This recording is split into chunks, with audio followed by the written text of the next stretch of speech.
Hinabi ng sumayaw ka eh. Gusto mo yatang tamaan eh. Isang babaeng puno ng takot at sunod-sunuran sa asawa ang tampok natin ngayon sa pelikulang ito, mga kayoso. Dalihan mo!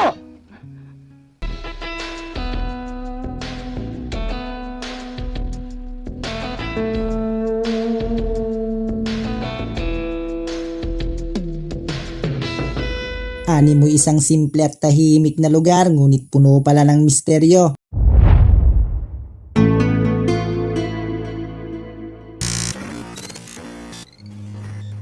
Sa katabing bahay ay dito naman nakatira ang isang grupo ng mga kalalakihan, tila ordinaryo lamang na samahan pero mayroon palang masamang gawain, magkapera lamang. Kailangan namin ng 3 milyon para sa anak mo. Kaya ano pang hinihintay natin, simulan na natin ang pagbubuod sa pelikulang ito na pinamagatang X Walang Tatakas.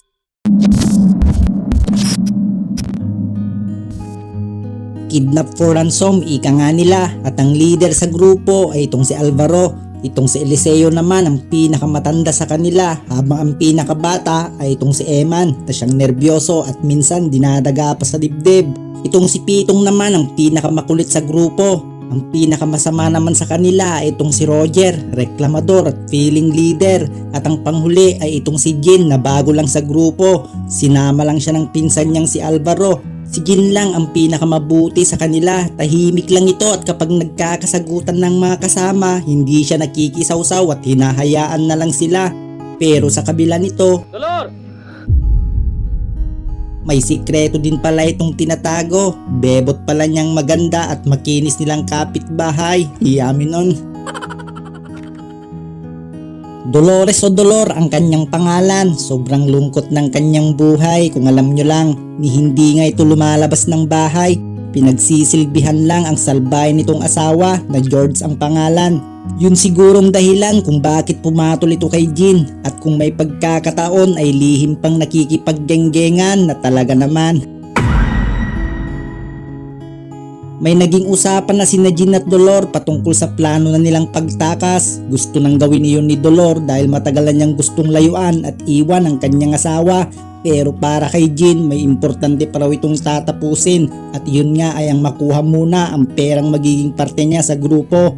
Hindi kasi alam ni Dolor ang tungkol sa bagay na iyon. Wala tuloy siyang kaalam-alam sa tunay na pagkatao ng lalaking inaasahan niyang makakasama niya habang buhay.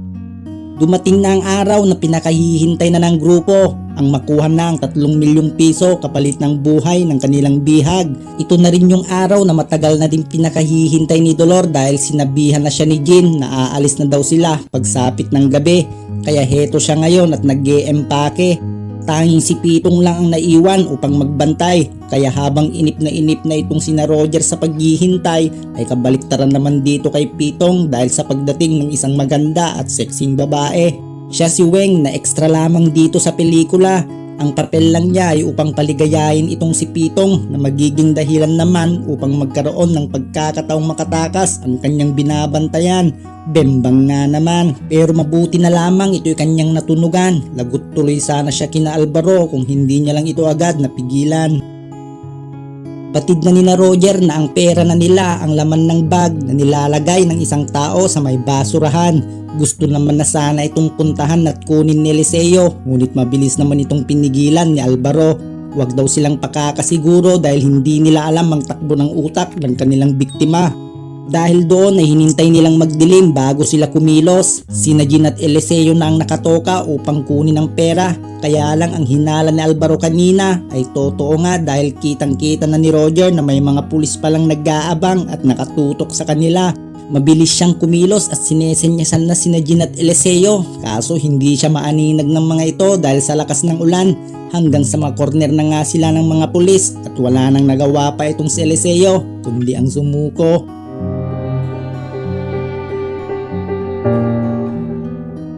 Habang nagawa namang makatakbo ni Jin sa tulong na din ni Roger pero hindi sila tinantan ng mga parak. Nakalusot dito si Roger pero si Jin naman ay napadpad sa isang swimming area. Pinalibutan tuloy si Jin ng mga parak habang nagkukubli ito sa ilalim ng tubig.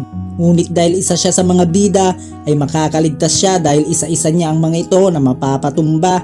Kaya habang inililigtas ni Jean ang sarili ay kasalukuyan palang inililigtas din ni Dolor ang kanyang sarili sa kamay ng asawa. Nahuli pala nitong pagtatangka niyang pagalis, ngunit sa pagkakataong ito ay nanlaban na si Dolor hanggang sa dumating na sa puntong ang kalupitan ni George ay tuluyan na ngang magwawakas.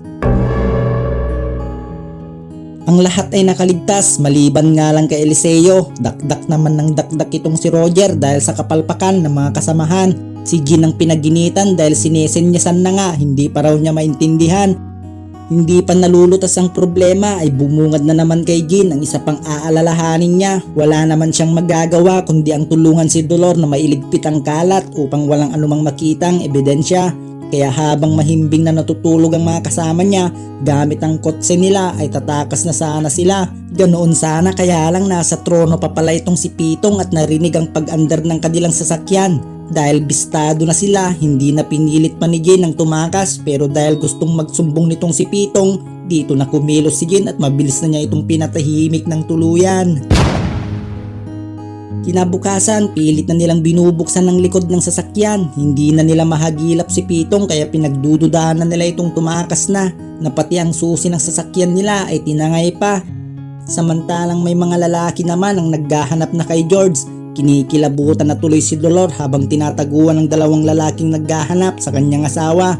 Dahil hindi na alam ang gagawin, napilitan na si Dolor na puntahan na si Jean. Kasalukuyan namang nagkakainitan ng grupo kaya ang lahat ay nagulat sa biglang pagsulpot ni Dolor. Maging si Dolor naman ay nagulat din dahil bigla na lang siyang tinutukan. Si Jean na kunwari hindi nito kilala si Dolor habang nilalagyan ng tape ang bibig.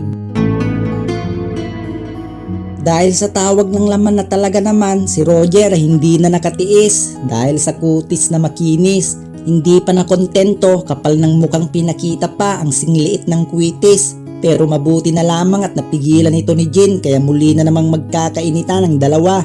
Napigilan at napahinto naman sila ni Alvaro kaya hindi na lumaki pa ang gulo. Habang tulog na ang lahat, nagkaroon na ng pagkakataon si Jean upang kausapin si Dolor at makapagpaliwanag. Lahat ay inamin na niya kay Dolor kung ano ang tunay niyang pagkatao at ang klase ng kanyang trabaho. Hindi naman napigilan ni Dolor ang pagtulo na ng kanyang luha dahil sa mga nangyayari na ngayon sa kanila ni Jean. Tuluyan nang nabuksan ni na Roger ang likod ng kanilang sasakyan at tumambad sa kanila ang wala ng buhay na si Pitong. Laking pagtataka rin sa tatlo kung sino ang isa pang kasama at ito nga ay ang katawan ni George na wala silang ideya na ito'y kapitbahay lang pala nila. Dahil sa nangyari kay Pitong, sila din ang nagbintangan hanggang sa umabot na naman sa mainit na labanan dahil itong si Roger ay pinag-iisahan na ng magpinsan. Lumalim ang diskusyon hanggang mapunta sa katayuan ngayon ng kanilang grupo. Mas mahusay raw itong si Roger bilang leader kaysa kay Alvaro na puro palpak lang daw ang mga plano. Nagsama pa raw ito ng taong wala namang alam at si Jean ang tinutukoy nito. Bitbit ang bihag, ngayon daw ay si Roger nang masusunod at magdedesisyon sa lahat ng kanilang mga gagawin. Hindi naman makakapayag si Alvaro sa gusto ni Roger hanggang sa nagkabunutan na nga at sa kasamaang palad na unahan doon si Alvaro. Maging itong si Jean ay hindi rin umubra sa bilis ni Roger kaya bagsak din siya. Pero dahil naman kay Eman, susunod ding babagsak si Roger na ito naman ang tamaan.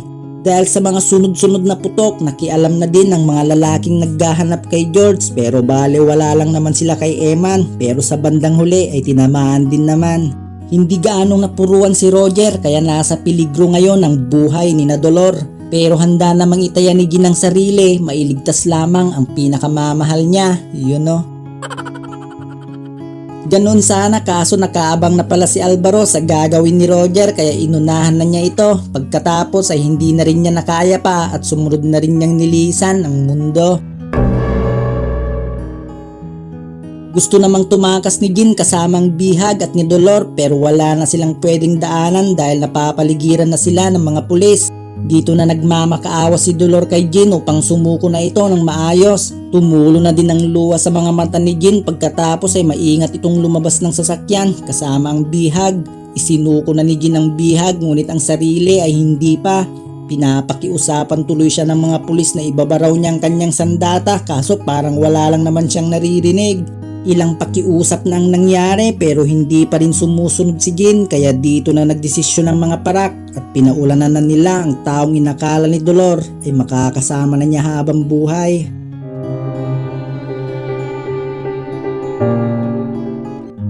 Kaya dito na magtatapos ang pagbubuod natin sa pelikulang ito noong taon pang 1999. Sana ay may napulot tayong aral mga kaibigan.